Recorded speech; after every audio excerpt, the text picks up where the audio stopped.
and third for Gruber was going to the base and could not have a chance to field it. With runners on the corners and nobody out, you got to expect that Garrett Stout's probably got the steal sign early in the count, and there he goes. Gordon will pop it up on the right side. The first baseman will give chase, but it will run out of room, and it will land foul, and it's 0-1 here to the number 3 hitter, Andy Gordon, who got the RBI double to make it a 2-1 lead for Post State in the bottom of the 6th inning. Yeah, and Gordon is kind of what you want in that prototypical number 3 hitter. He just he puts the ball in play. He doesn't strike out a lot. Good line drive hitter. Good RBI machine for this Post State lineup. The 0-1 pitch is outside, and it's now 1-1. Stout was not moving on the 0-1 pitch. We'll see now if he gets the steal here with a 1-1 count. And with Stout going on the first pitch and Gordon swinging, you got to wonder if Coach Brian White would put a hit and run on him. They've looked to do that more here with this lineup.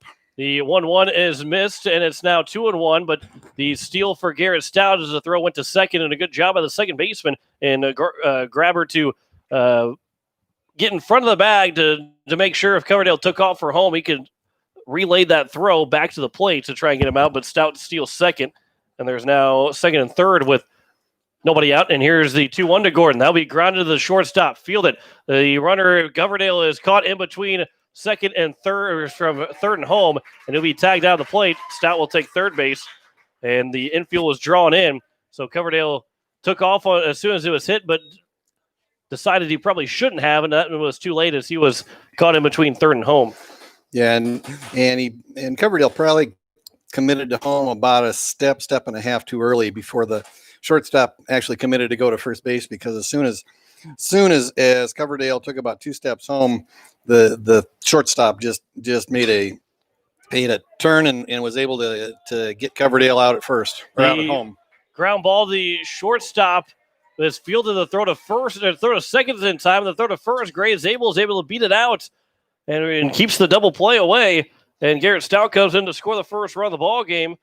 And a fielder's choice, RBI fielder's choice here for Gray Zabel makes it a 1-0 lead for Post State. Wow, that was close play at first, but they're able to pick up that first run, and there's 2 down with a runner on first for Cade Hinkle, who will get his first at bat here today as he takes high for ball 1.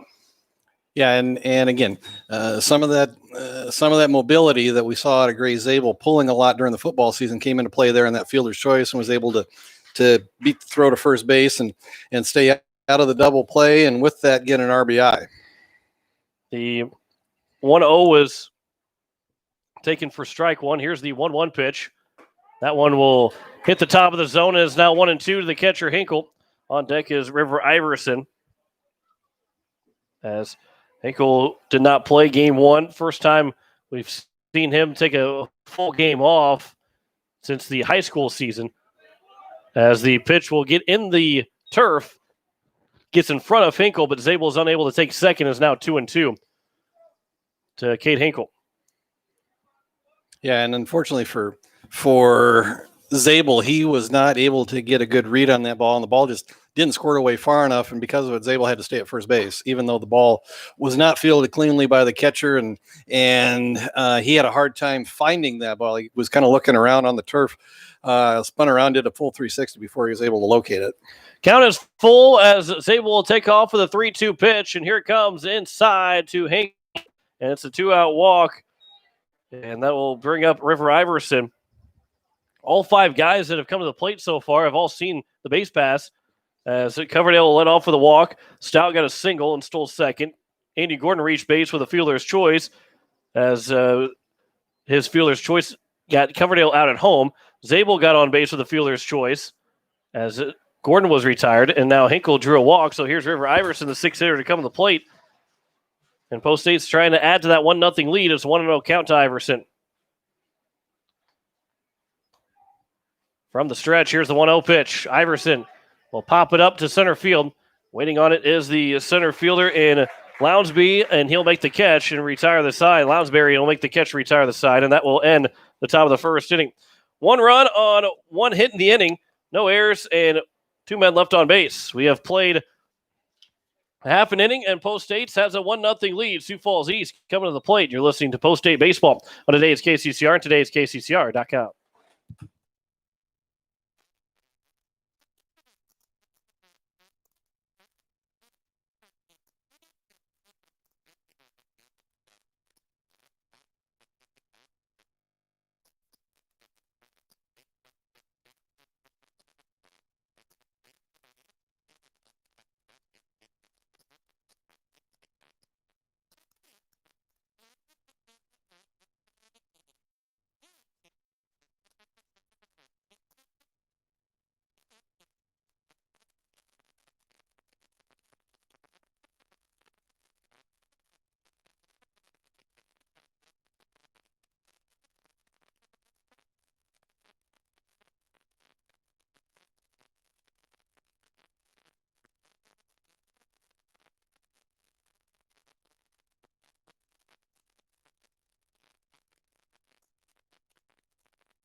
Here in the bottom of the first inning, Gray Zabel is on the mound for Post State.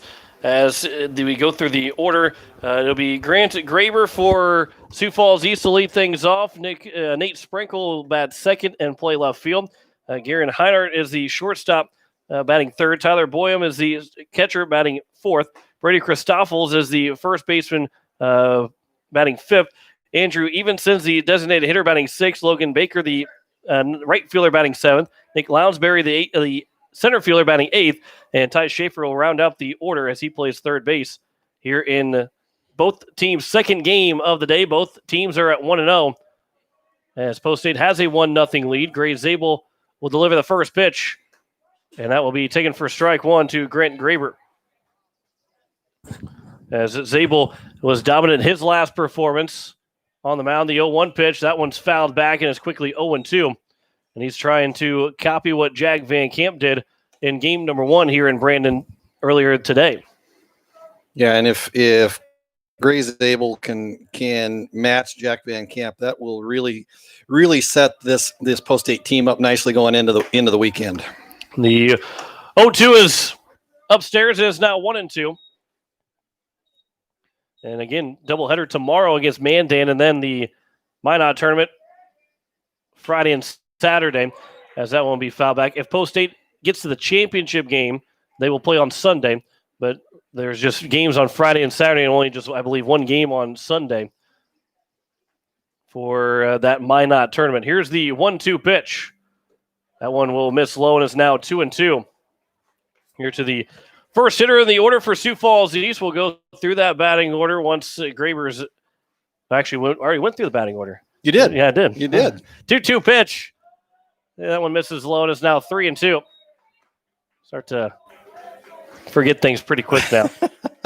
Short-term memory loss isn't what it used to be. The 3-2 pitch is on its way. There's a ground ball to the left side for a base hit, and Graber is on for the leadoff single here in the bottom of the first inning. Yeah, I think correct me if I'm wrong, John, but I think the last time that Gray Zabel pitched was against Post 22 in that 6-5 walk-off victory for the Eights back on June 14th, which would be a week ago on Sunday. And he had a very good outing, and boy, when you throw good against Post 22, you're definitely gonna you have to have a good outing to give your team a chance to win. Pickoff attempt, and that one back in safely is Graber. As here's Nate Sprinkle, the left fielder, batting second, left-handed hitting Sprinkle. Zabel will come from the stretch. Here's the first pitch. That won't be taken for strike one. Zabel last time out against Post 22. Again, this was a week ago Sunday on June 14th. Pitched 6 complete innings, only gave up 2 hits, 4 runs, 3 of them earned, 5 walks, 4 strikeouts, 94 pitches, 51 of them for strikes. The 0-1 misses, and it's now 1-1. And Zabel threw the ball well and threw a lot of pitches in that game as well for his first real full outing, as it's now 1-2 with a swing and a miss by Sprinkle. And that was, for Coach White, something a little bit different for him is handling the pitching staff and handling like it's an early season high school season, not early season, summer season, where all these guys have already thrown plenty of innings. 1-2 is. I think time had been called. I think, yeah, time was called. The umpire put his hands up like he was maybe putting 2-2, but he made no motion of any kind, and everybody was pretty relaxed when that pitch came in. So it remains at 1-2. As Zabel comes in for the stretch, the 1-2, swing and a miss. Doesn't matter anyway. Zabel will strike out Graber, although it does matter if there wasn't time called and it was 2-2, that's another pitch to his account, and that could be a difference of him finishing it or starting another at bat or having to be taken out late. But here is Garrett is instead a check over. Back in safely is Graber. From left to right in the outfield, River Iverson, Matt Lusk, and Jack Van Camp. Lincoln Keenels is at third, Stout at Andrew Coverdale at second, and Andy Gordon's at first, and Kate Hinkle behind the plate. First pitch is low for ball one.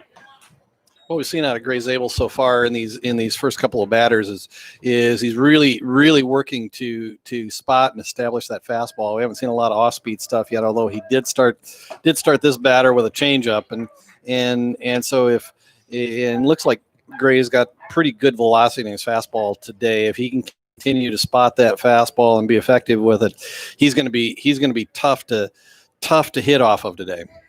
Count is 1-1. Again, check over at first and back in safely. As Zabel comes set, here's the 1-1 pitch up outside now 2-1. Zabel being left-handed, he has view of the runner at first base as he opens up and faces towards first base, and he's doing everything possible to keep Graber close to the bag over there. Here's the 2-1 pitch. Swing and a miss is now 2-2. The number 3 hitter on deck is the catcher and cleanup hitter, Tyler Boyum. Straight away here for Heinert, as Zabel will deliver the 2-2 pitch. Inside, taken for strike 3, and the check back to first and safely. And there's now 2 down as Zabel is back-to-back strikeouts.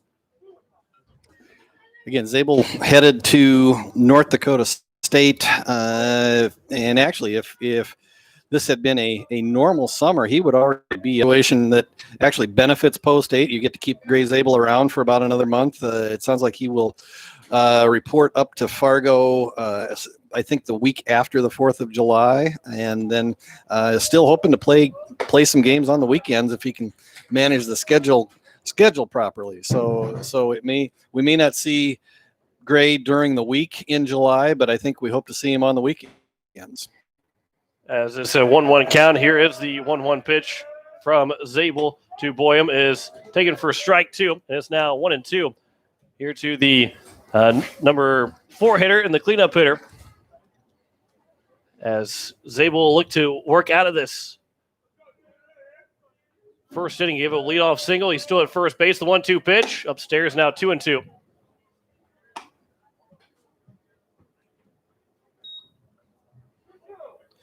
So the count here is at 2-2.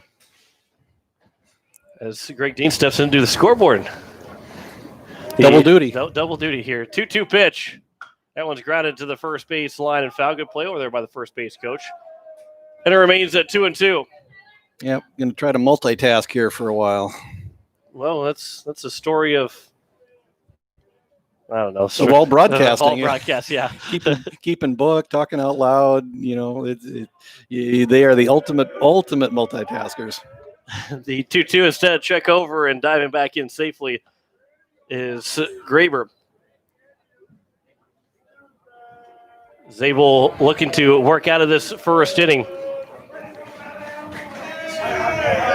He will have a long look, comes set, and here comes the 2-2 one more time.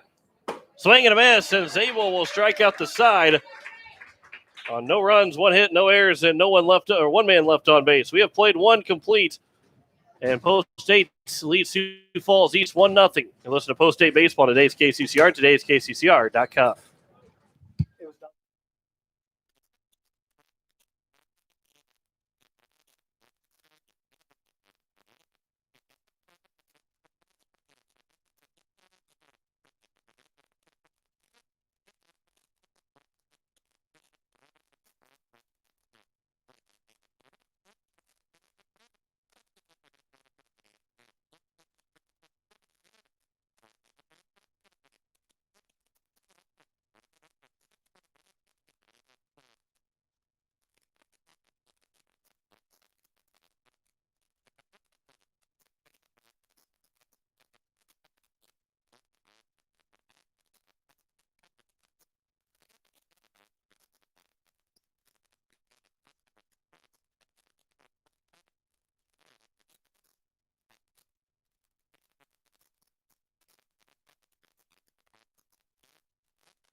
Back here for the top of the second inning for Post State. So they will have 7, 8, and 9. Matt Lusk, Jack Van Camp, and Lincoln Keenels.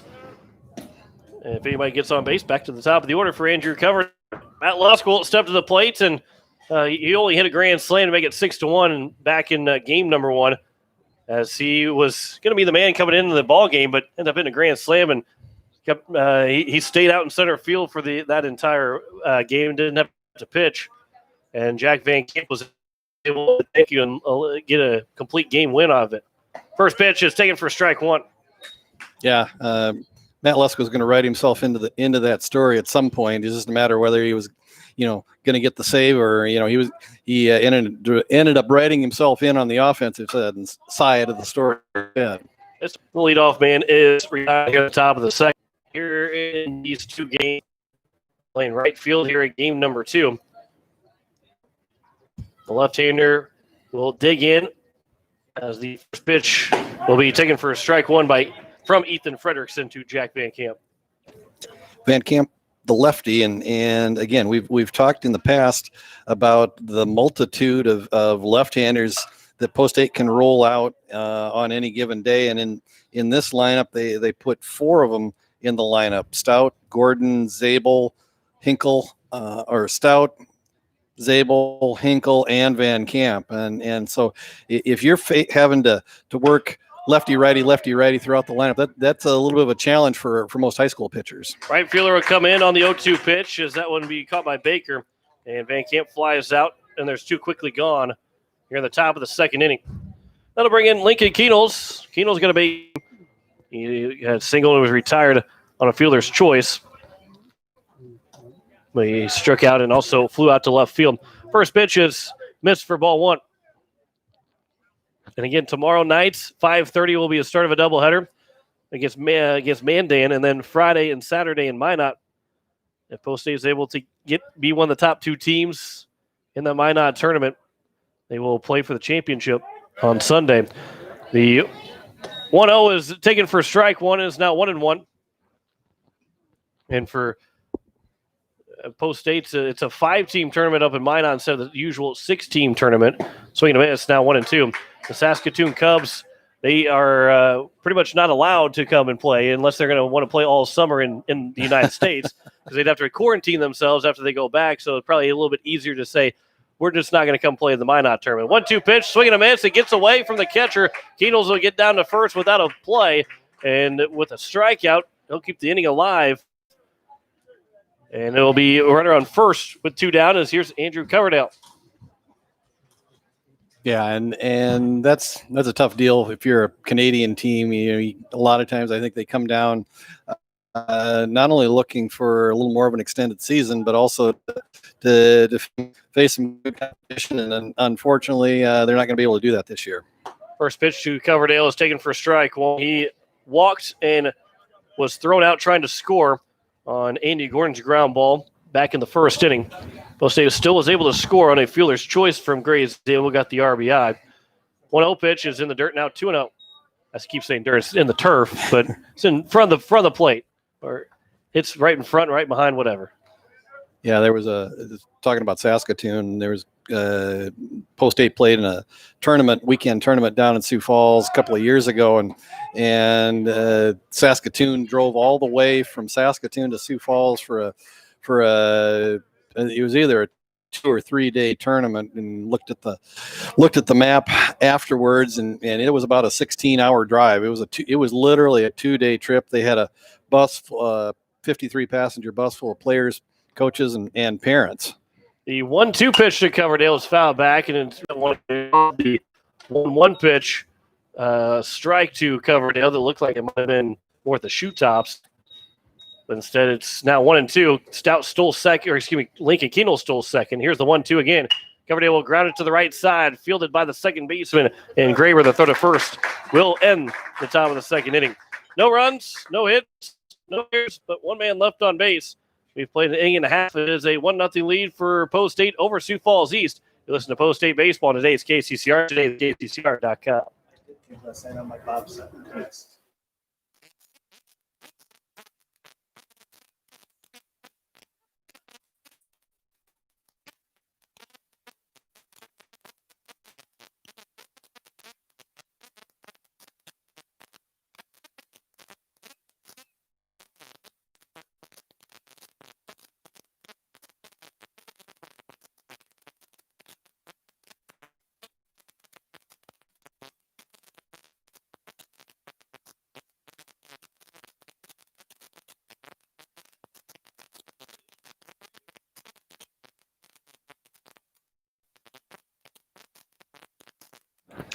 As we welcome you back here to the bottom of the second inning to Brandon, as it will be 5, 6, and 7.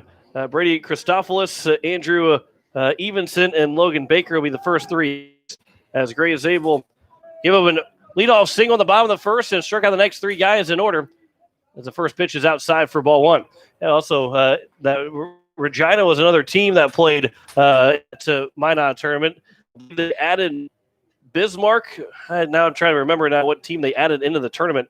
Mandan actually might have been the team that they didn't add to the tournament this year after those two Canadian teams were not able to be in this tournament. 2-0 pitch from Zabel is outside, and it's now 3-0.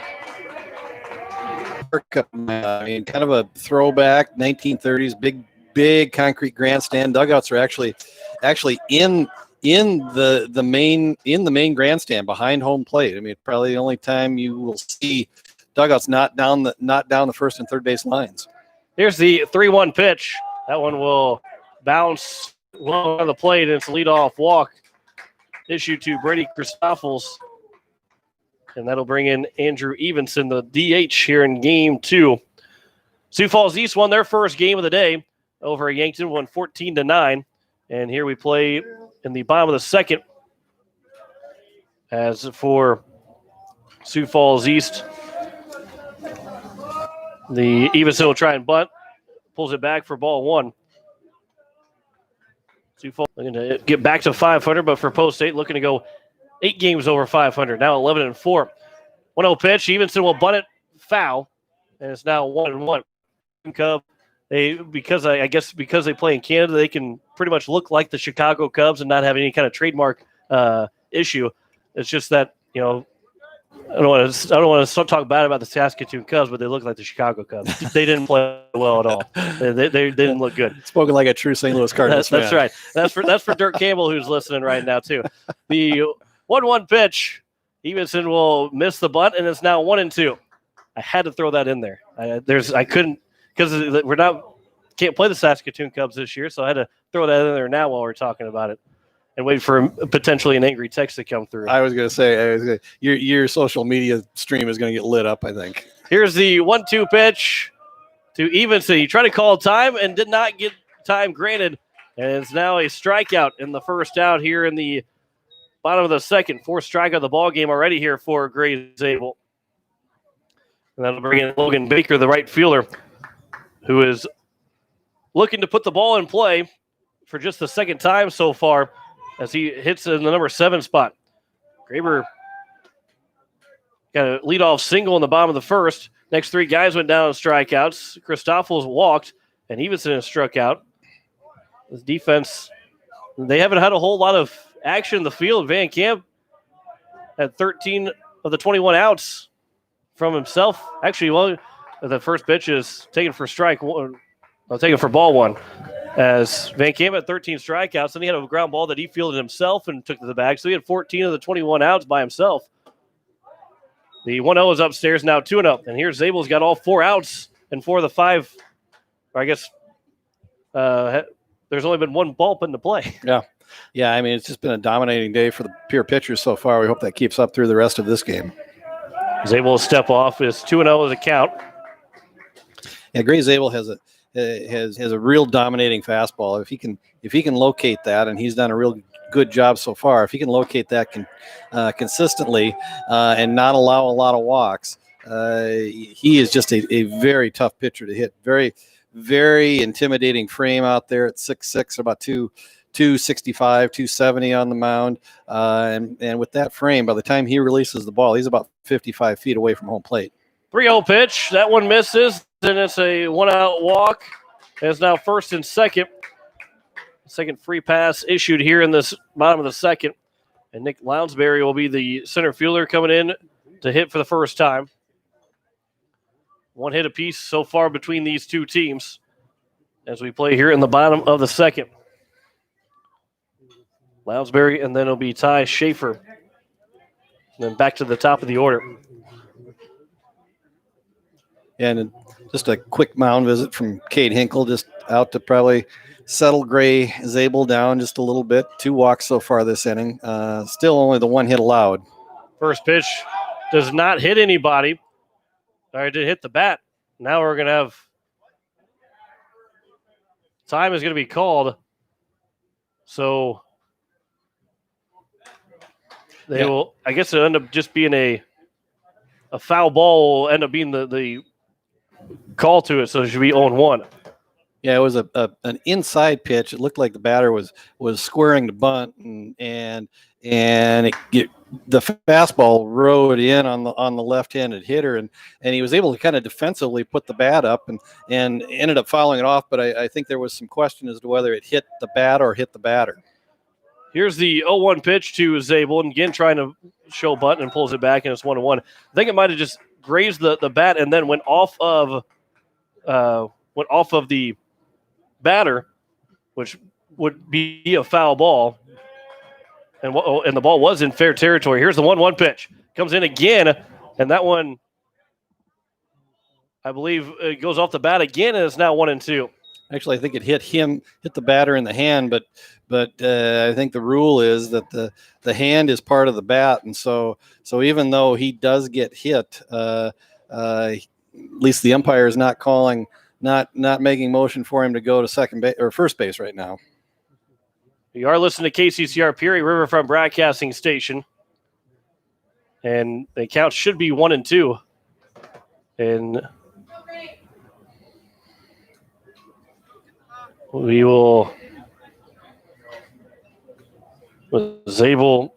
I don't know whether the batter got hit in the hand or whether it was just vibration off of the bat, but he's really trying to get some feeling back into that top hand, into that left hand that he has, and I can tell you after whether you get hit or whether you take a stinger up there, that's not.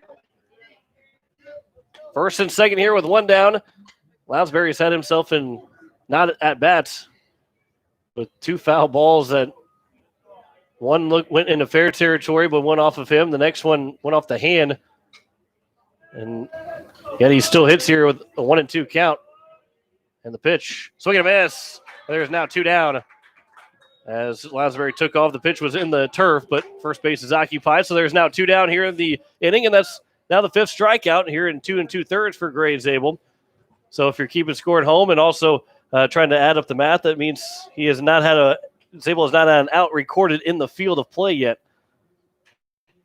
And only had one, only one ball has been put into play. Here's Ty Schaefer. First pitch is inside. Dirk has texted me and said, "Don't talk about the Cubs." Because he knows how much I speak the truth about the Cubs. So he said Cubs win, but I also want to remind him that the Cubs have not won a game in 2020 yet. That one's popped up. This is playable for Coverdale, who is playing his position and barely had to move to make that catch, and that will retire the side to end the bottom of the second. No runs, no hits, no errors, and two men left on base. We have played two complete. Post State leads Sioux Falls East 1-0. You listen to Post State Baseball on today's KCCR and today's KCCR.com.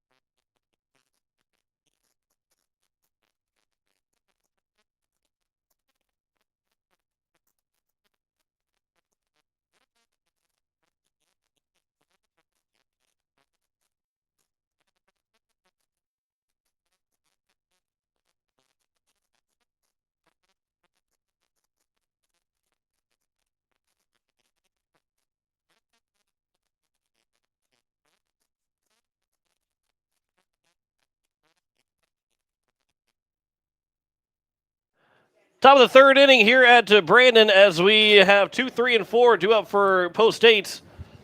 Garrett Stout, Andy Gordon, and Gray Zabel. All three guys reached base. Stout got a base hit. Gordon and Zabel also reached base on a fielder's choice.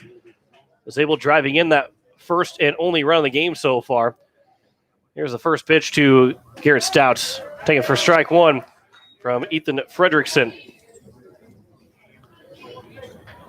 Frederickson just going to be right around the plate. Not a real dominant fastball, but looks like he's got pretty good control. And Stout will ground it to the left side. Frederickson will barehand. The throw to first is in time. And there's a pitcher fielding his position well. We saw Jack Van Camp do that with a sliding stop in game one, and Frederickson with the barehanded stop retires Stout to open up the top of the third inning. Stout just kind of nubbed one off the end of the bat and just kind of a two-hopper. Frederickson made a couple of steps off to his right and was able to like you said, barehand the ball and was able to just make a strong throw to first for the out. Andy Gordon will pop up his first pitch he sees, and the first baseman will retire Gordon, and there's now 2 down, and here's Gray Zabel. 3 pitches and 2 outs here at the top of the third inning. So Zabel doesn't necessarily have to take a pitch if he likes this one, although you'd like to see Frederickson throw more than 4 pitches if Zabel is retired. First pitch to Zabel, he'll take it for strike 1. Yeah, after a quick at bat for Stout and a 1-pitch at bat to Gordon, you probably, if you're Coach White, you want to see Gray Zabel work some count here. A 1 pitch. That one's outside, and it's now 1-1. At least try to work enough count where you make the pitch get up into double digit pitches for the inning. I mean, ideally, Hill is the man that would hit if Zabel is able to reach base. Here at the top of the third, just past the 2 o'clock hour here on this Tuesday afternoon on the left side, and it's now 2-2.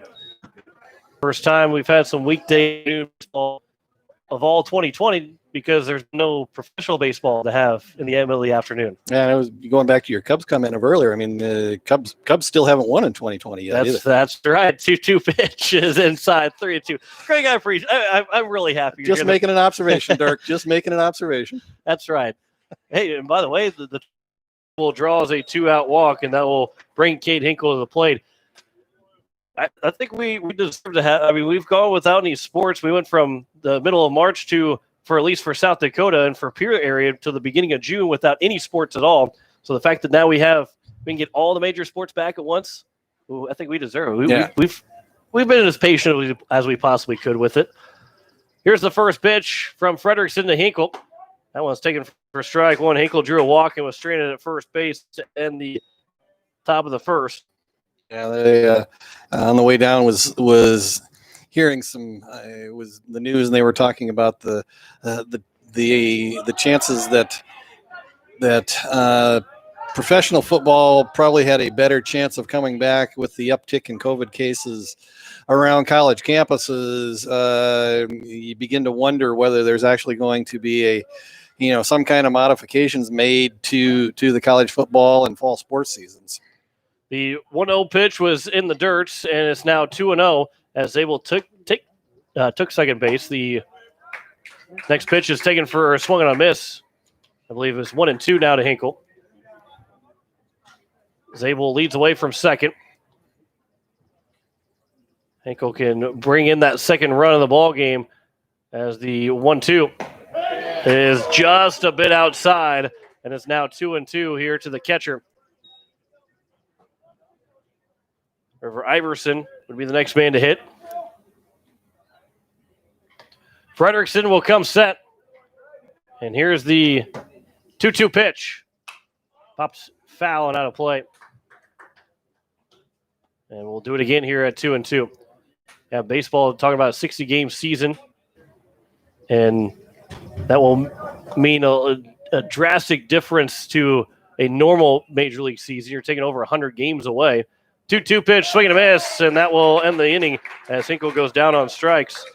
No runs, no hits, no errors, and 1 man left on base. We have played at 2.5. Post State still leads 1-0 over Sioux Falls East. You're listening to Post State Baseball on today's KCCR and today's KCCR.com.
Here at the bottom of the third inning, it is a 1-0 lead for Post State.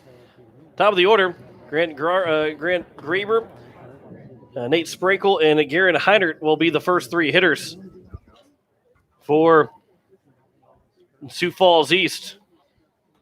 As cover field, the throw to first is in time. And the one pitch and one out to open up else involved. He's gotten 5 strikeouts, and Coverdale's had the other 2 outs in the first 7 that have been recorded for Post State. And here is Nate Sprinkle, who struck out for the first out in the bottom of the first inning. Here is the first pitch to him. Upstairs for ball 1.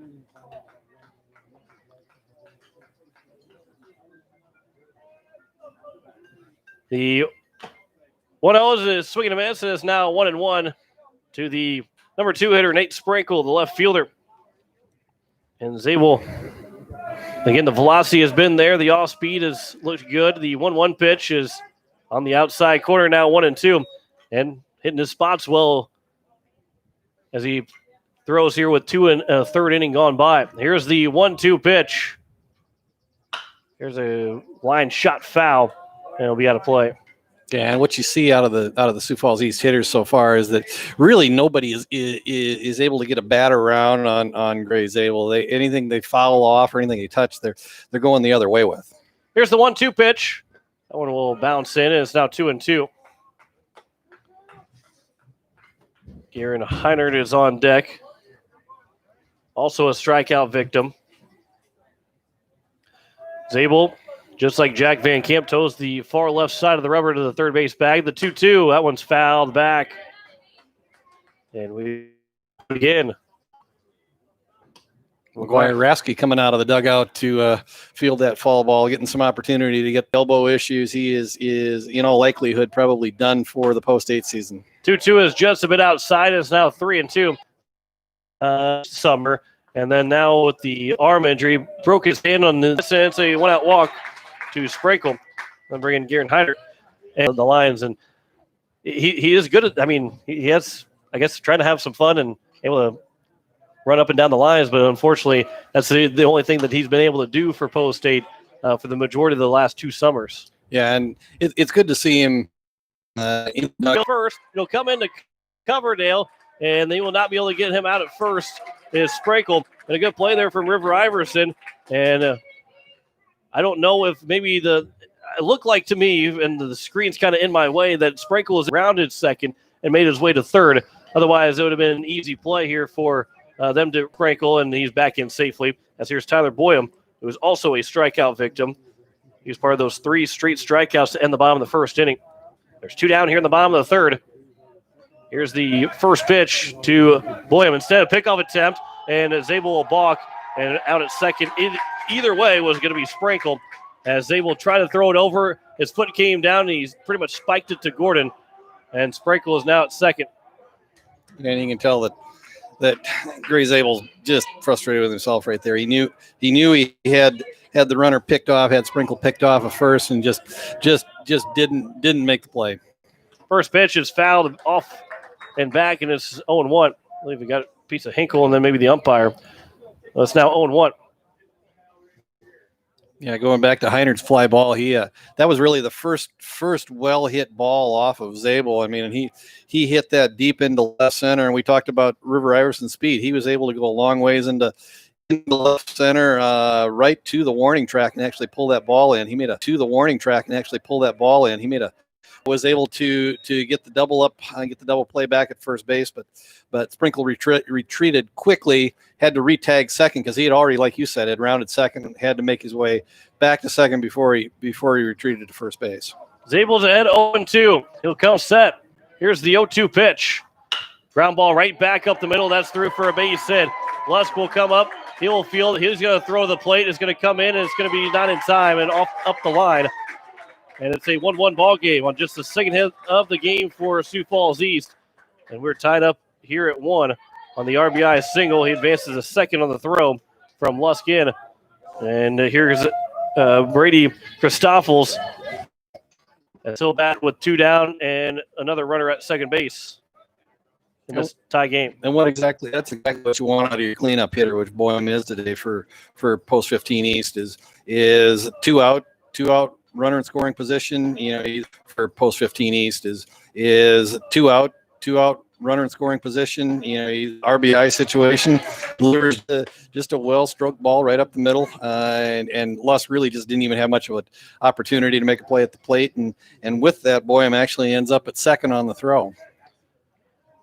Here's the 0-1 to Christoffels inside 1-1. Andrew Evenson is on deck, the DH. Christoffels, he walked in his first plate appearance to lead off the second inning. The leadoff man was on base for the first 2 innings, but retired in this bottom of the third, but they still find a way to score a run anyway. Count is now 2-1 to Christoffels. The downside for Zabel is that even though he struck out 5, he's also walked 3, so he's driving his pitch count up. He's right at 60 pitches right now, and he's not through the third inning yet. So for Gray to go much deeper into this game, you really want to see him not only get out of this inning, but have a couple of quick innings to really go deeper into the game and take some pitches off of the post 8 bullpen. 2-1 is missed inside. It's now 3-1. Like you said, that the bullpen might be getting a little bit more active earlier than usual because of those 5 strikeouts and 3 walks that he has in 2 2/3. And he's in danger of walking his 4th man with a 3-1 count. And the RBI single advanced to second on the throw. That tied the game up at 1. And it's a 3-2 count here to Christoffels, the first baseman here in game 2. And here comes the payoff pitch from Zabel to Christoffels. That one's fouled out of play, and we'll do it again at 3-2. Christoffels hit a home run in game 1 against Yankton, or that 14-9 win. They had a 14-1 lead. Yankton scored the next 8 runs, but just couldn't score the next 13 runs to try and tie the ball game up. Dug themselves a whole 2.5. They were able to pull all 7 innings in that ball game. 3-2 again. That one is outside, and it's a 2-out walk, his second of the inning, 4th of the ball game. And Andrew Evenson now will come to the plate. 0-for-1 with a strikeout, as he's got 2 men aboard. Force out up the middle or at third.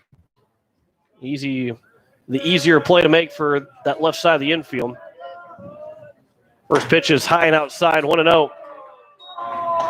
Yeah, right now Gray's just having a little bit of trouble spotting that fastball, and he's having to work from behind in the count. And as a pitcher, that's something you just don't want to do. Here's the 1-0 pitch to Evenson. Swing and a miss. Good change up there from Zabel. It's now 1-1. So far, we haven't seen him throw much in terms of a curveball. It's pretty much been fastball and changeup so far. And so, maybe you want to mix in a curveball just to show it, or just to kind of give it a little different feel and see if that'll regain maybe a little bit of ability to spot that fastball. Although he does come in with a well-placed fastball for strike 2. The count is now 1-2, and it will be Zabel coming set from the stretch, and the 1-2 to Evenson. That one not swung at, but taken for strike 3, and that will retire the side here in the bottom of the third. 1 run scores on 1 hit, no errors, and 2 men left on base. We have played 3 completes. We are tied up at 1. You're listening to Post State Baseball. Today is KCR. Today is KCCR.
Top of the fourth, 1-1 is our score. River Iverson, followed by Matt Lusk and Jack Van Camp, 6, 7, and 8. Here for the Eights in a 1-1 tie as Frederickson will work into his fourth inning. Iverson ended the top of the first with a fly out to center field. He'll lead off here in the top of the fourth. Both State looking for a 12-4 record if they can pick up a win, which would be 11 of 12 after now with another 4-game winning streak, I should say, as they finish off a win against Sioux Falls West, a doubleheader sweep against Aberdeen, and then beat Yankton in game 1. There's a ground ball to the third baseman, bobbled by Schaefer, but he's able to recover in time, and one pitch and one out at the top of the fourth inning. That ball was hit too hard from Iverson with the bobble from Schaefer. Still had plenty of time to still throw him out. Yeah, nice strong throw from Schaefer across the diamond. Got Iverson by a step, but if he didn't have that kind of arm, that probably would have put Iverson on first base. Matt Lusk will look at strike one. He flew out to the center fielder as well in his first at bat. Good curveball there from Frederickson to drop in for strike one. Here's the 0-1 pitch. Lusk will go right back up the middle, and there's a base hit. Just the second hit of the ball game for Post State. And they have one on in first at bat. See if Jack can turn around the pitching prowess and turn it into some hitting prowess here in game number 2. Great outing for Jack Van Camp in the first game, if you were with us, and just dominated Yankton. And now we'll see what he does in his second at bat here today in game number 2. Fouls the first pitch back, and it's 0-1. 13 strikeouts for Van Camp in game 1. Gave up just one run in that just 4 hits in the ball game. He'll get a base hit as he goes to right field. Lusk will stop at second, and it's first and second here with one down. And back-to-back singles and put Post State in business. The runner in scoring position. 3 hits given up by Van Camp in the 6-1 win. 14 strikeouts.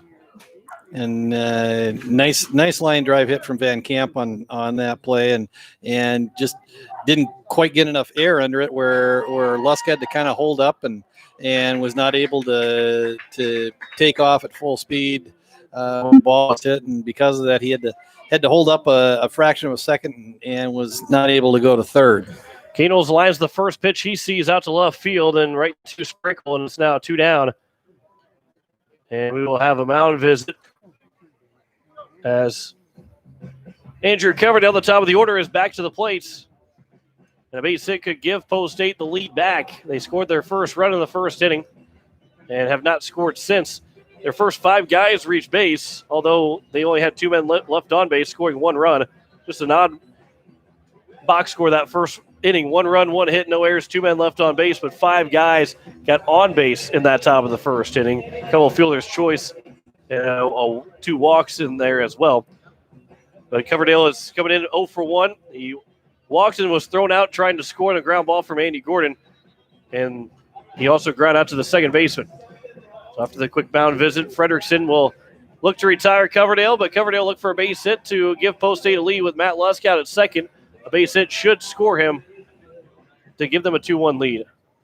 Yeah, and not quite sure what the mound visit was for. I mean, this is the third time through the lineup for Post State, and Frederickson under 60 pitches so far through 3 2/3. So his pitch count is certainly not elevated, and maybe more of just a strategy session about working to the top part of this Post State lineup, which we know is very dangerous. First pitch misses low for ball 1. Here is the 1-0 pitch. That one will be missed inside, and it's now 2-0. First and second. Lusk on at second, and Jack Van Camp on at first.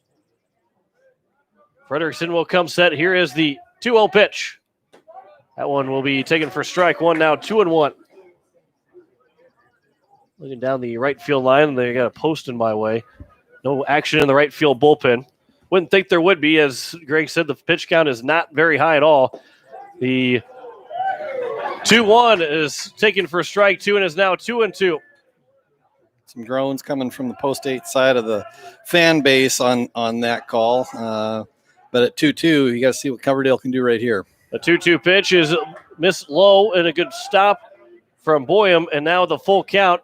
Lusk and Van Camp will each get a head start on the pitch coming in from Ethan Frederickson. So now really a base hit should, without a doubt, score Matt Lusk. Frederickson will deliver the 3-2. Misses low, and it's a 2-out walk. And the bases are now loaded for Garrett Stout. And Stout, who is 1 for 2 so far, he got a base hit. He scored on Gray Zabel's fielder's choice. He also grounded back to the pitcher. He has a chance to give Post State at least a 1-run lead if he can reach base. First pitch will get away from the catcher to the backstop. Matt Lusk will score. Post State retakes the lead 2-1. And now a base hit from Garrett Stout can make it a 4-1 lead. Yeah, and really would like to see Garrett barrel one up here. He, like we talked about, he maybe struggled a little bit during the day on Sunday. He's had a couple of hits so far today, but just hard ground balls through the right side. I'd really like to see him meet one square and put one on a line drive out on the right center field gap. The 1-0 pitch. Stout pops it up on the right side. Coming over is the right fielder, and he will make the catch in Baker, and that will retire the side in the top of the 4th. 1 run scores, though, on 2 hits, no errors, and 2 men left on base. Over Sioux Falls East, you listen to Post State Baseball.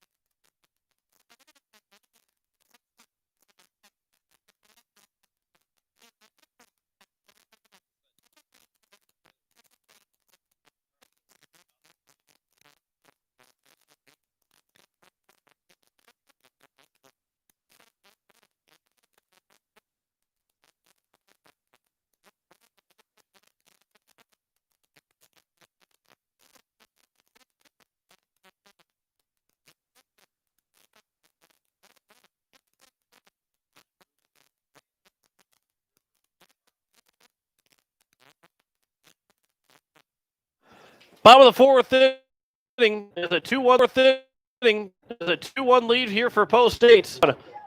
Be Nick Lausenberry and then Ty Schaefer. All over now 0-2. Baker will walk his first plate appearance in the top of the 2nd inning, or the bottom of the 2nd inning. 0-2 pitch, swing and a miss, and down on strikes. And 3 pitches goes Baker, and there's 1 down here in the bottom of the 4th. When you get ahead in the count, especially at this high school American Legion level, I mean, the pitching just becomes so much easier. And then if you're having to dig yourself out of a hole, and Gray has had a little bit of a challenge finding that first pitch strike so far today, but when he is able to get that first pitch strike, he has just really been strong. First pitch misses upstairs, and it's now 2-0 to Nick Lounsbury. 0 for 1 with a strikeout. It's left-handed. Ty Schaefer is on deck. Here's the 2-0 pitch. Popped up on the left side. Iverson will wait on it. Move just a bit over to his right and makes the catch. And 2 are down. Here in the bottom of the 4th, and here is Ty Schaefer. Schaefer's 0 for 1. He popped out to Coverdale. He was the first man to put it in play besides Grant Graber's leadoff single. Next 7 guys in the order, either stretched to him, is taken for strike 1. He's able to 6 strikeouts so far. He has walked 4 guys. The 0-1 pitch. That one's out towards right field. Van Camp will come in, and it's a 1-2-3 inning for Gray Zabel. And that will take us to the top of the 5th. That one will help the pitch count out a lot to try and keep him in the ball game for a couple extra innings. We head to the top of the 5th inning. Post State has a 2-1 lead. You're listening to Post State Baseball on today's KCCR, today's KCCR.com.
As we welcome you back here to Brandon, we have a new pitcher.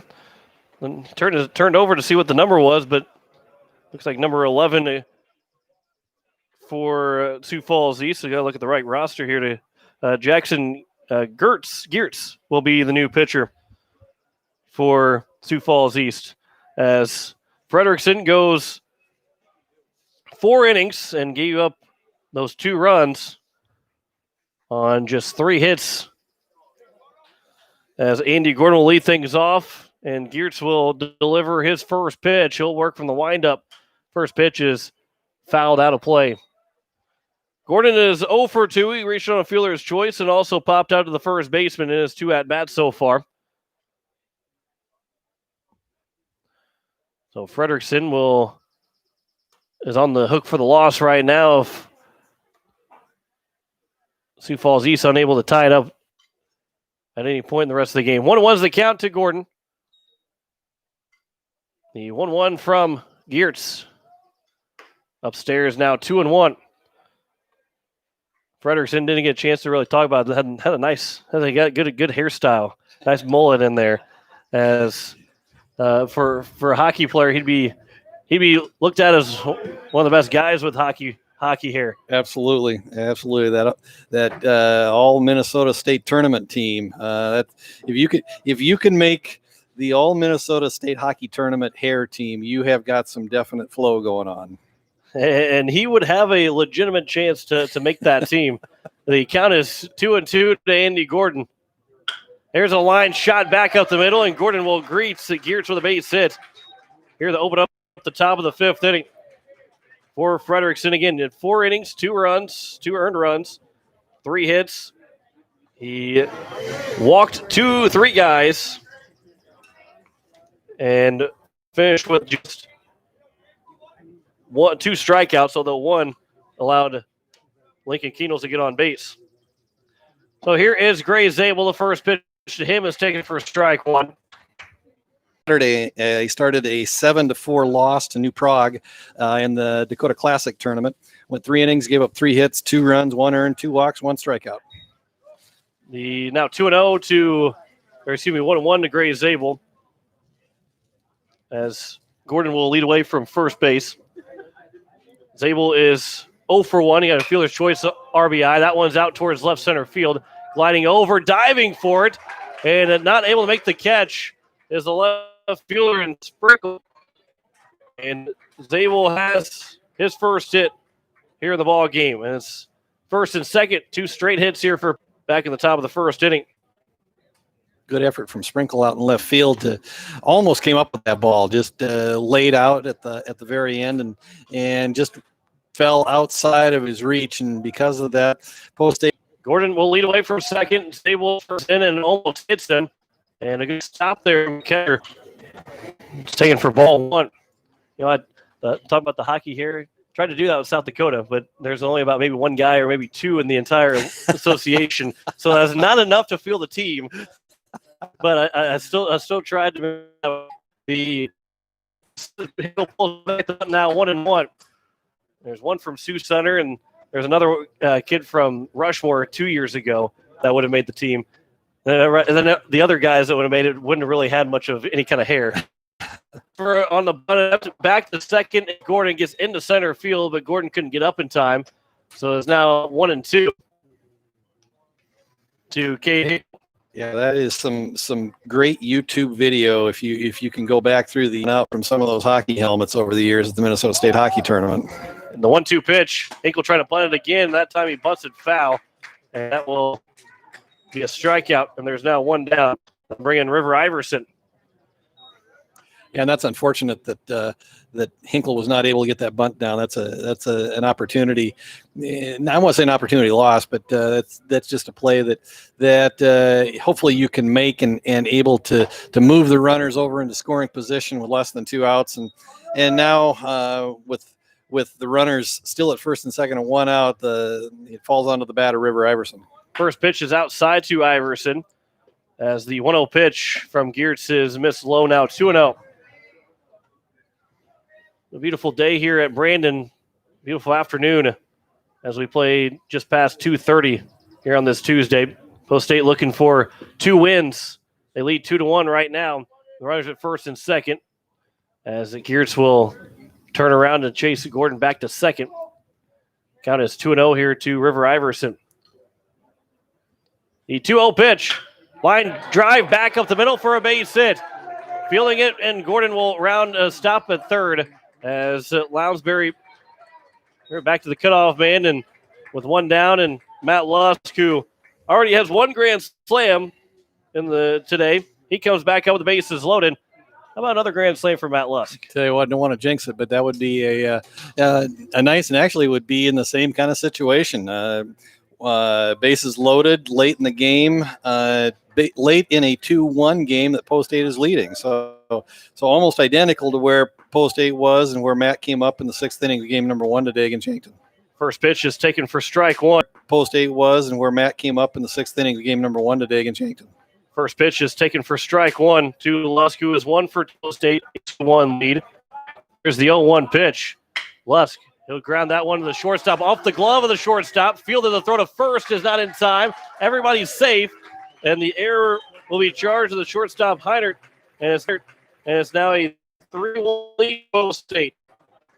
Yeah, it's an unfortunate play for Post 15 East as Heinert, the ball was hit right at him at the shortstop position. The infield was in for East, and he came in, made about, and tried to before the ball was in the glove away from him, and the 8th score run and still have the bases loaded with 1 out. Going back to the Lusk at bat again, just you put the ball in play, you make the defense, you force the defense to make a play, and in that case they did not come up and a run scored, and makes the margin 2 runs for Post State.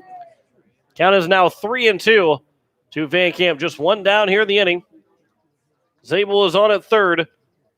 Iverson at second. Lusk at first. The 3-2 pitch.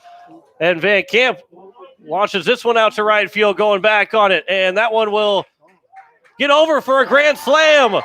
The second grand slam of the game just gets over. And Jack Van Camp, how about a 14 strikeout performance in game 1 for the mound and a grand slam in game number 2. And Post State has opened this one up to a 7-1 lead here in the top of the 5th inning. Yeah, just not many days where you get to see 1 grand slam, even fewer days that you get to see 2, especially off the bat of a couple of high school kids, but well stroked ball from Jack Van Camp to dead right field, dead straight away right field, and it's a little tough to see what actually happens with the ball, because just beyond the right field fence here, so you really can't tell, and there's no screen up on the fence, and so it's really tough to Lincoln Needles. And yeah, that right fielder and Baker, he chased that all the way down the fence and then just stopped right in front of the fence. The 2-0 pitch is missed 3-0. It looked good as soon as Van Camp hit it, but the way the right fielder took off, he kind of took off a little bit to his right, like he was going to be not going that far, and then he kept going back and ended up going over for a home run and a grand slam for Jack Van Camp. The 2-0 pitch is grounded to the shortstop and fielded by Heinert. The throw to first is going to be in time, and there's now 2 down. And a good comeback pitch there from Geerts. But Post State with 2 out here in the top of the 5th. And Andrew Coverdale plate have opened things up with a 5-run inning. Yeah, Post State, this is, talking about them hitting the ball better. And this is proof of that as well. I don't even know if we saw as many home runs as we've seen the last couple of weeks all season last year.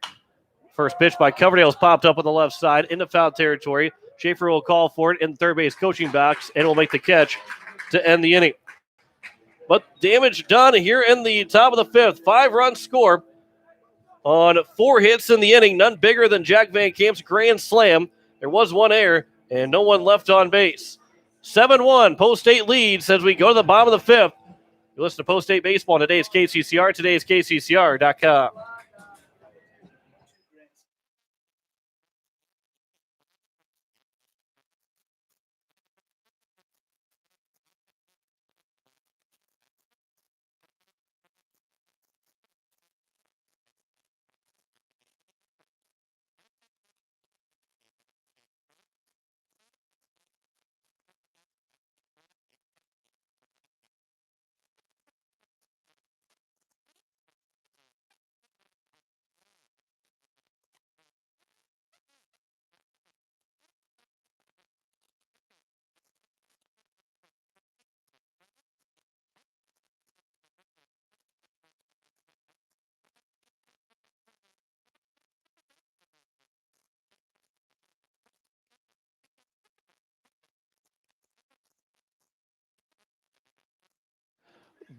Bottom of the fifth inning.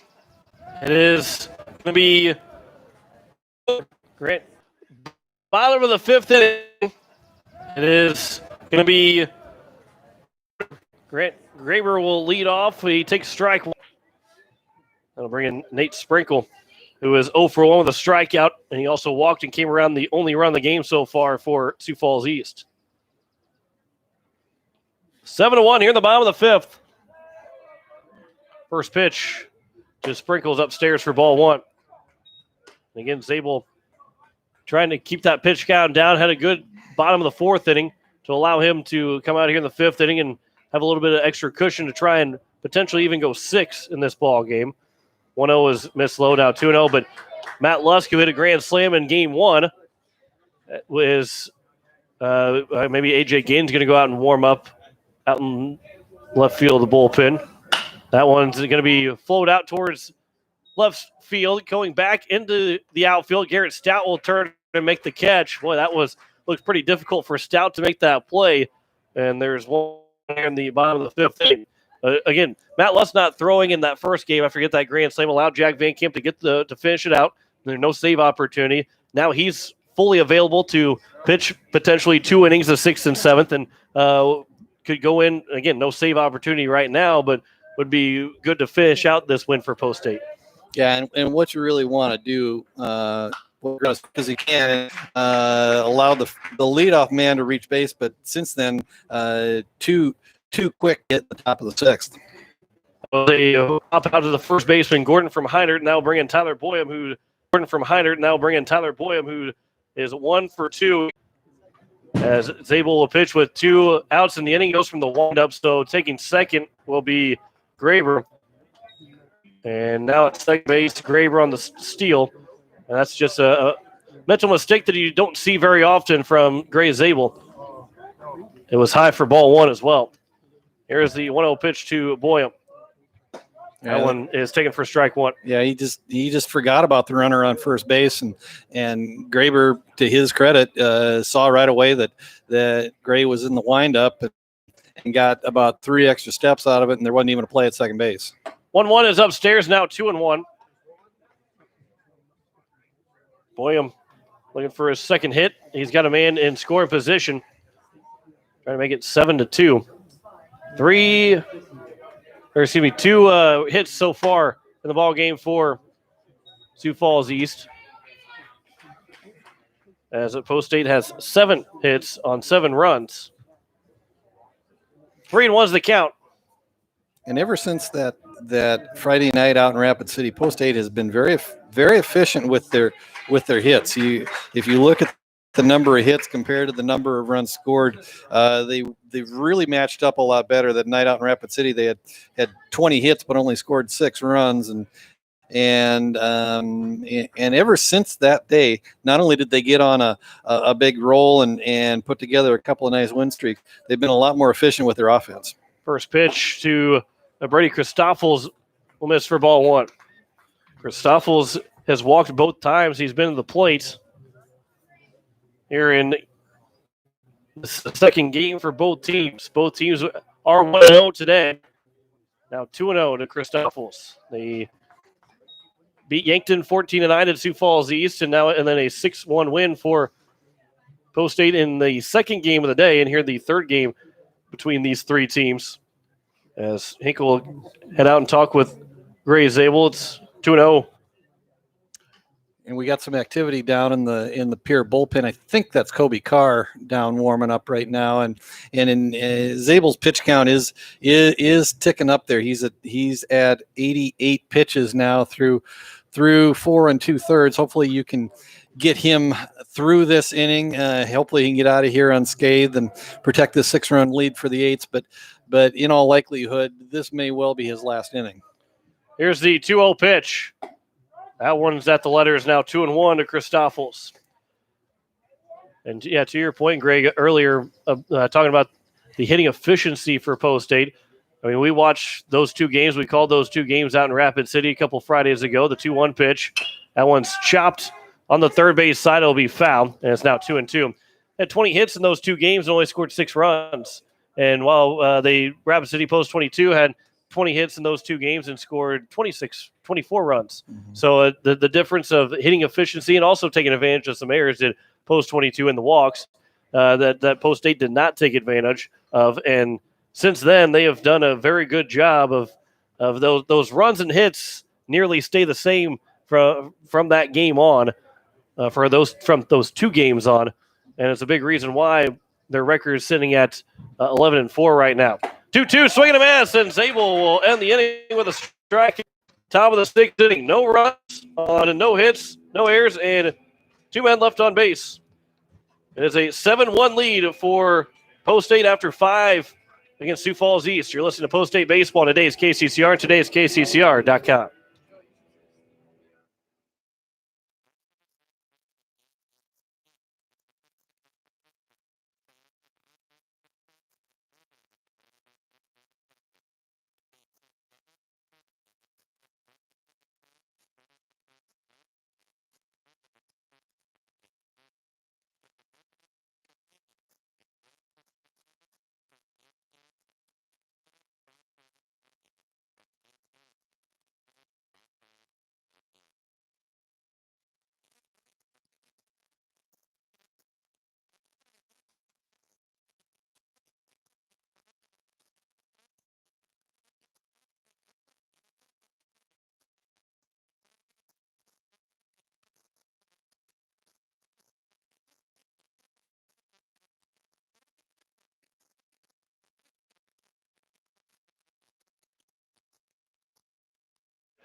It is the top of the 6th inning. We have a new pitcher here for Sioux Falls East. I believe that might be Christoffels. Evenson. So the DH will come in and be in the field as he'll pitch with the 7-1 lead for Post State, as Garrett Stout will lead things off, followed by Andy Gordon, Gray Zabel. And we'll see if Kobe Carr will come in to the ball game in the bottom of the 6th, or go back out and throw to that pitch limit here as we play into the top of the 6th. First pitch, 1 for 3 with a single, ground out and a fly out. He came around to score the first run of the ball game after he got the base hit. The 0-1 pitch is now 0-2 to Garrett Stout. And the ebb and flows of baseball right now, Stout's the guy that has to be picked up offensively. He will pick up the slack more times than not, but right now he's being picked up as balls aren't falling for him right now, getting base hits. Yeah, and in that Tuesday, Wednesday, Thursday string of 3 doubleheaders back to back last week, he was as hot as anybody. He was just, especially towards the end of the week, he was just on fire. And Stout will get a base hit here. It's going to go all the way in the right field corner. He'll round first and doesn't like us talking about how he pick up the slack for him. So that'll bring in Andy Gordon, who drove in Stout to give them a 2-1 lead. Back in Stout again to maybe make it 8-1. First pitch from Evenson to Gordon is taken outside for ball 1. Zabel is on deck, so he'll at least hit for himself. But as well as Zabel swings the bat, it's not like a National League game where you get a pinch hitter in to hit for Zabel before the next pitcher comes in. This is one where you can actually hit and then be taken out of the game. Now 2-0 to Gordon. Evenson last pitched last Tuesday in an 8-1 loss, came in relief, an 8-1 loss to Watertown, pitched 2/3 of an inning. No hits, no runs, no walks, 1 strikeout. 2-0. Gordon laces that one out to center field. Going back on it is the center fielder, and he will make the catch. Will be Lounsbury, and Stout will tag and hit the third. And there's one down, and a good job there by Gordon to at least advance Stout to third base, and a fly ball from Zabel can make it 8-1. And you'll take every run you can get, even with a 6-run lead late in the game. You really try to pad the lead as much as possible. And so, what Gray's looking to do right here is put something on the right side or fly ball into the outfield. First pitch is taken for strike 1 to Zabel. He is 1 for 2.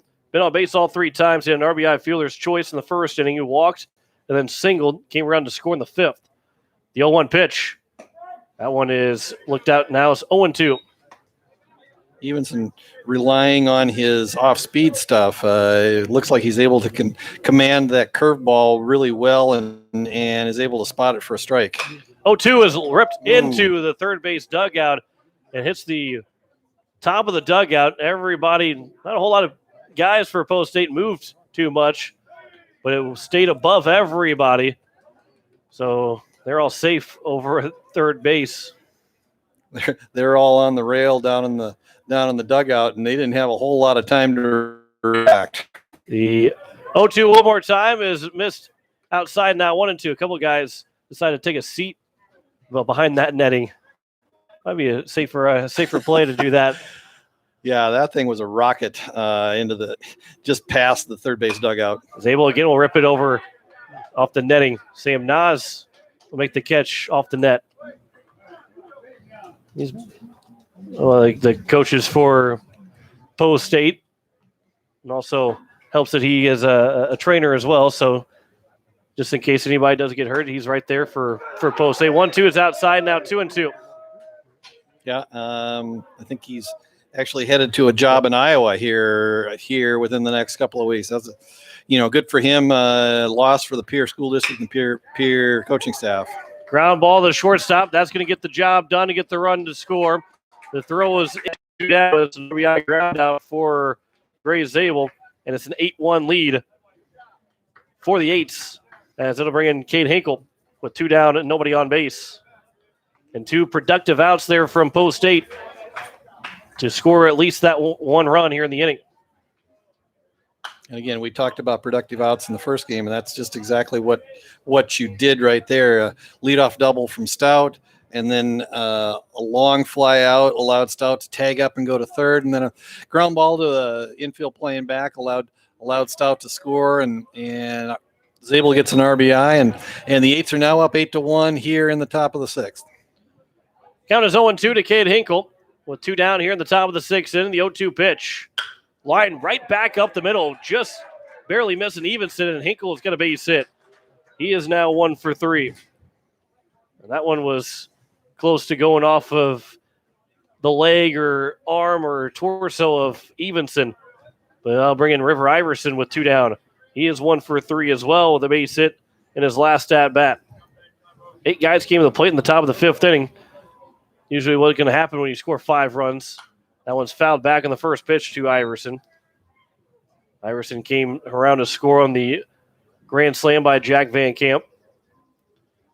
So Matt Lusk, who is on deck, he hit 7th in the order in Game 1. Van Camp, who's hitting 8th in the order in Game 2. And they have both hit a grand slam each. And usually when you see, if you're going to talk about 2 grand slams in one game, usually comes in like maybe 3 and 4 in the order, maybe 3, 4, 5, not 7 and 8, especially in high school. But that's how good the Post State lineup has been, that they're that dangerous at the bottom of the order. Yep, and you've just seen some interesting things over the last couple of days up in Aberdeen. We saw the Aberdeen number 9 hitter hit a home run and then not touch home plate and got called out after the play was over. And so, you talk about the old saying about you see something new every time you go to the ballpark, and seeing 2 grand slams in the same day from an American Legion team, that's a pretty cool deal. 1-2 pitch. Iverson checks his swing. He went, so he will strike out. The tag is applied, and that will retire the side here in the top of the 6th inning. Another run scores on 2 hits in the inning. No errors and 1 man left on base. It is a 8-1 lead for Post State as we head to the bottom of the 6th. Kobe Carr is going to come on the pitch. You're listening to Post State Baseball on today's KCCR and today's KCCR.com.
In the bottom of the sixth, Kobe Carr is on the pitch as Gray Zabel goes 5 innings, allowing just 2 hits. And he will leave with just giving up 1 earned run and 7 strikeouts in the ball game for Zabel. Carr will have to face at 6, 7, and 8. And looking for 6 outs to give Post State a doubleheader sweep of both Yankton and Sioux Falls East here this afternoon. We've hit the 3 o'clock hour. Listen to KTCR Pierre Riverfront Broadcasting Station. John Winkler alongside Greg Dean. Andrew Everson, the pitcher now. Kobe Carr last pitched on Wednesday started in a 5-3 win over Aberdeen. Threw really well that day. Went 5 innings, only gave up 1 hit, 3 unearned runs, 3 walks, 4 strikeouts. So we'll see if he can replicate that performance here today, coming on in relief to protect this 8-1 lead for Gray Zabel. Yeah, and Carr, as Coach White had said after that Wednesday win again, the 5-3 win against Aberdeen, it's now 2-1. That if Carr wasn't as good as what he was, that would have been a completely different ball game. That 1 inning that he had, he gave up those 3 runs, all unearned, and outside of that inning, that 1 hit, he would have faced the minimum through 4 innings if they would have got the 3rd out without allowing an error. That was an impressive outing from Kobe Carr. Mm-hmm. Yeah, and he needed to be that sharp. It was just a game where the 8s were kind of flat that day, and at least in that game, coming off an 11-1 win, and they were just a little flat in that second game of that doubleheader, and Carr was able to really shut down the Aberdeen bats that day, and the 8s scratched up enough runs late in the game to overcome that, and we'll see if he again can replicate that performance and close this one out for the 8s here today. First man walks, and Baker will be taken for strike 1. Baker is 0 for 1. He struck out, swinging in his last at bat. He walked in his first trip to the plate. That was back in the bottom of the second. It's 7, 8, and 9 here for the Sioux Falls East post 15. Now 1-1 to Logan Baker, the right fielder here in the second ball game. Tomorrow evening, we'll have a doubleheader as Post State will take on Mandan coming into town at Hyde Stadium. Will be on the air around 5:15. The 1-1 is upstairs now 2-1. 5:30 start time for that doubleheader. Then on Friday, out in Minot, 3:30 will be the first game on that Friday, followed up by the second game right after that ball game concludes. Then Saturday at 10 and 2:30. And if Post State is in the top 2 of those 5 teams, they will play the championship game on Sunday. The 2-1 is looked at for strike 2 and is now 2-2. Be the first of 3 tournaments for Post State. Kobe Carr, just a different kind of pitcher than Peyton Zabel. Smaller in stature, checks in at about 5'9" versus Zabel at about 6'6", but also right-handed. A little bit more. He is more likely to use the curveball, which he did there for both strike 2 and eventually for strike 3 in that at bat. And so he's going to be a little bit more of a finesse pitcher, but he's going to have good command, be right around the strike zone. And again, it does a really nice job in terms of supporting this Post State pitching staff. First pitch to Lounsbury is over for strike 1. Like Greg said, Logan Baker struck out swinging. So there's 1 down here in the bottom of the 6th inning. 8-1 is the score. Post State 8 runs on 9 hits. As Carr comes set, here's the 0-1 pitch. Swing and a miss, now 0-2. Carr also headed to a future football career at the collegiate level as he step off and be at South Dakota State for baseball. The 0-2 pitch, swing and a miss. And it's now 2 down with back-to-back strikeouts. Now we talked about the two football players in Zabel and Carr, and then probably got some future talent coming down in the lower ranks should they choose to pursue opportunities with, an Andy Gordon or Lincoln Keenholz. The first pitch to the number 9 hitter, Ty Schaefer, will get to the backstop. And Everson will be over at second base with 2 down here in the bottom of the 6th inning. and a 8-1 lead for Post State. In college, of course, injured right now. Here's the 1-0 pitch. That one will bounce in, and it's now 2-0. Then you just kind of go through and look at just about everybody on the lineup. You could kind of pick and say if they wanted to go play sports, they could go play sports somewhere. Mm-hmm. They could go play somewhere in college. They're good enough athletes, not just in baseball, but in other sports as well. There's a ground ball to the left side, and it'll be fouled. It's now 2-1. Yeah, and that's the thing. That's in a community like Pierre, what you really need is those multi-sport athletes to find success on the field. It builds confidence, and then you just end up getting lots of opportunities for them to succeed, whether it's on the football field or on the wrestling mat. And like in Kobe Carr's case, I mean, he's had a lot of success on the track as well. Andy Gordon will catch the pop out in foul territory, and that will retire the side here in the bottom of the sixth. Post State with no runs, no hits, no errors, one man left on base. They will come to bat with a 8-1 lead going to the top of the seventh. You listen to Post State Baseball today. It's KCCR, and today it's KCCR.com.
Back here for the top of the seventh. And Post State will have 7, 8, 9. Matt Lusk, Jack Van Camp, and Lincoln Keenels to lead things off. First two guys in the order, both with a grand slam here today. Matt Lusk in game one, Jack Van Camp in his last at bat. As they have combined for 8 of the 14 runs have scored on just 2 swings. First pitch, Lusk will pop it up to center field. Couple steps back, and the center fielder in Lounsbury will make the catch. And there's 1 pitch and 1 out here in the top of the seventh. So Post State looking to potentially add to the 7-run lead, but they're looking at another win, another doubleheader sweep. Would put them at 12-4 on the season. And, oh, by the way, they start out 1-3 with their record on the season. That one's a flare out to left field. Not as hard hit as the grand slam was, but it's going to look like it was as hit as hard for Jack Van Camp. As Tyler Boyum is the new pitcher, but Van Camp will get a base hit. He's now 3 for 4. And Christoffels will be the new catcher. So also a new first baseman is Andrew Evenson. Well, I like having Greg Dean in the press box. He's pointing that all out to me. It sounds like I knew exactly what was happening, but Greg Dean was the one that was pointing out, kind of trying to have me just take all the credit. I got to give credit where credit's due. Well, I noticed that Evenson, who had pitched in the 6th, is a lot more of a short-haired, dark brunette, and Boyum's long blonde hair flows out from underneath that cap, so he was pretty easy to spot as the new pitcher for Sioux Falls East. Lincoln Keenels grounds the 1-0 pitch to the second baseman, and he'll be retired in a 4-6-3 double play to end the top of the 7th. No runs on 1 hit, no errors, no one left on base. Post State 3 outs away from a doubleheader sweep, as we will see if they can finish out the win.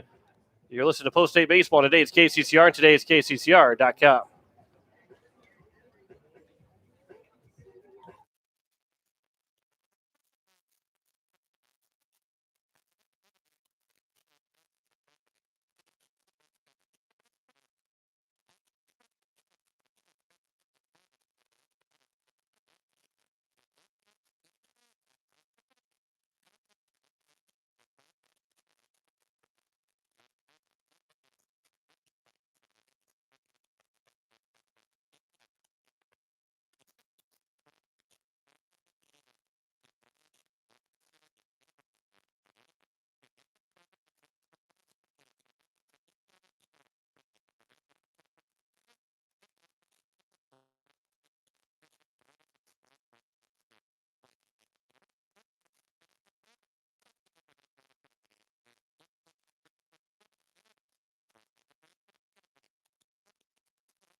As we welcome you back here to First National Bank Field, it is the bottom of the 7th inning, and Grant Graber, Nate Sprinkle, and Garen Heinertz will be the first 3 hitters as they have to try and score 7 runs in this bottom of the 7th inning to keep this ball game alive. Otherwise, Post States will leave with 2 wins here at Brandon and a trip back to Pierre, and we'll be back by, if everything stays on schedule, we'll be back by about 6:30 with 2 wins in the back pocket. Yeah, almost home in time for supper. That's a pretty good deal. And anytime you're in Pierre, if you can be home by 6:30, 7 o'clock, that's an accomplishment. First pitch is inside for ball 1. So what is for supper tonight then? I don't know. That's a good question. We'll have to see what's on the menu. The 1-0 pitch from Carr to Graber is missed. Now 2-0. As Graber is 1 for 2. He singled, he grounded out, and he was hit by a pitch. The 2-0 from Carr. That one will be over at the knees, and it's now 2-1. You got an extra plate for me? Oh, come on over. Come on over. We'll find something. Hey, you're too nice. Fridge is fully stocked, and there's lots of beef in the freezer. 2-1 is over for strike 2, and it's now 2-2. What's on the menu at the Van Camp house tonight? Whatever he wants. After the performance that Jack Van Camp has had, he might as well let him have whatever he wants. There's a ground ball on the right side. Coverdale will field back to first in time. What a play by Andrew Coverdale. Gordon took off for that ball and had to round himself back to first base, and Coverdale from shallow right field was able to throw him out, and that's as good as it gets from Coverdale at second base, and the leadoff man is retired. And those are the kind of plays that good teams make. Andy Gordon tried to make the play going to his right. It was just out of his reach. But Andrew Coverdale went far to his left. In fact, he was probably only about 5-6 steps off the first base line when he made the play. But give Andy Gordon a lot of credit for doing a 180 and getting back to the bag. And they got the hitter by a step at first base. And again, those are the kinds of plays that win you tight ball games. Up 8-1. Probably not going to be a big deal here, but that's something you hope you file away for future reference. 2-0 is the count, and that one is outside now. 3-0 to Nate Sprinkle. He has drawn a walk. He came around to score the game's only run for Sioux Falls East. He's 0 for 2 otherwise, with Garen Heinert on deck. Here's the 3-0 pitch. That one will miss, and it's a 4-pitch walk. They'll bring in Heinert, who is 0 for 3. And Carr looks to, it's all about just trying to get these last 2 outs. Got a lot of room to work with. Throw strikes, let them put the ball in play. And as you saw after that first at-bat with Andrew Coverdale making that fantastic play over into shallow right field, that got a pretty good defense behind him. First pitch is missed low for ball 1. And as a pitcher, you really like to see plays like that. I mean, because that just builds your confidence that you're going to be more willing to go up and challenge hitters. The 1-0 is taken for strike 1 now, 1-1. So number 3 hitter in Garen Heinertz looking for his first base hit. Just 2 hits in the ball game here for Sioux Falls East. And 1 in the first and an RBI single in the third. And the only time that anybody's been on base has been a walker hits batter since that third inning. Gray Zabel in line for the win as he went 5 innings with those 7 strikeouts. And Carr with 2 strikeouts. 23 strikeouts in the ball game, or in 2 games for Post State. 14 for Van Camp, 7 for Zabel, 2 so far for Carr. And the count is now 1-2 to Heinert. And if the Eights can continue to get this kind of pitching performance throughout the rest of the season, they're going to be a real tough out come postseason play. And there's another strikeout out of the books as Heinert swings and misses, and now it's Tyler Boyum as they're down to their final out here in the second ball game. Post State looking to go 2-0 here today. Sioux Falls would be 1-1, and Yankton went 0-2 already. First pitch from Carr. Popped up on the infield. Coverdale will call for it. He'll make the catch, and that won the ball game. And Post State will get a doubleheader sweep of Yankton and Sioux Falls East. No runs, no hits, no errors. One man left on base. Boy, what a performance between Gray Zabel and Kobe Carr here in game number 2. 8-1 win on just 2 hits. Giving up 5 hits total given up in the 2 games for Post State as they take the first one 6-1 and the second one 8-1. We're back to wrap it up in 2 minutes. You listen to Post State Baseball on today's KCCR and today's KCCR.com.